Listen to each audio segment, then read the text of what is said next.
परम प्रेमय श्री श्री ठाकुर जी के चरणों में मेरा कोटि कोटि प्रणाम।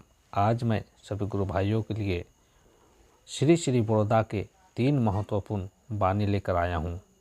यह वाणी सभी गुरु भाइयों के लिए बहुत ही महत्वपूर्ण है, इसलिए जो भी गुरु भाई हमारी इस वीडियो में आए हैं कृपया ये 3 वाणी जरूर सुनकर जाइएगा। श्री श्री बड़ौदा का पहला वाणी, जो जितना इष्ट केंद्रित है उसकी पर्सनालिटी उतनी डेवलप है, वह उतना कीन है, उतना अधिक बुद्धिमान है, वह किसी भी काम से पीछे नहीं हटता है, चाहे वह बड़ा हो या छोटा, उसके लिए सारे कार्य समान है, वह निपुण भाव से कार्य करता भी है। मेरी धारणा है कि जो साधारण कार्य त्रुटि रहित भाव से कर सकता है वह बड़ा कार्य भी संपन्न दक्षता में सक्षम हो सकता है। जो साधारण कर्म सुशृंखल भाव से नहीं कर सकता है वह चाहे जो करे, जितना शिक्षित ही हो, उसका बड़ा कार्य करना असंभव है। श्री श्री बड़ौदा का दूसरा वाणी, जो भक्त है, जो नित्यादास है, वह कभी भी दुख कष्ट बोध नहीं करता है।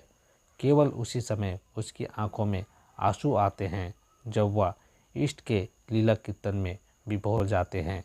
वह होता है भक्ति का प्रेमांशु। भक्ति कभी अपने अभाव अभियोग की बात किसी से नहीं कहता, उसका ढंग ही कुछ और होता है। जो भक्त है वह आराध्य देव के लिए प्रेम में रोता है। ध्रुव प्रसाद को कितना कष्ट बर्दाश्त करना पड़ा है, मीराबाई को भी कितना कष्ट सहना पड़ा है, किंतु किसी ने दुख बोध नहीं किया। आवेग भरे स्वर में बोले, इष्ट के लिए जितना कष्ट सहा जाए उतना ही सुख है। इंद्रिया सुख में क्या है और कितने दिनों तक है।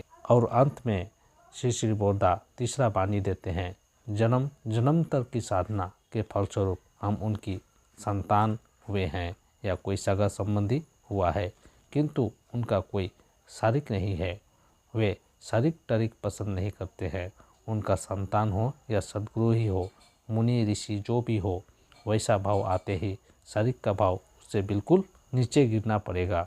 वे अनंत है, हमारा चलन भी अनंत है। हम सब उनके दास है, नित्यादास है। शयन स्वपन में, निशि जागरण में, इह काल में, परकाल में, सर्व अवस्था में सर्वोत्तम भाव से ऐसा भाव रखना चाहिए।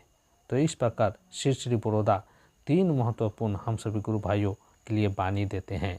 जो भी गुरु भाई इस वाणी को यहाँ तक सुने, सभी गुरु भाइयों को मेरा आंतरिक जय गुरु। और जो भी गुरु भाई हमारे चैनल में विजिट किए, कृपया चैनल को सब्सक्राइब, लाइक और कमेंट कीजिए, ताकि मैं आप सभी गुरु भाइयों के लिए सत्संग से रिलेटेड इसी प्रकार का अपडेट लाता रहूँगा।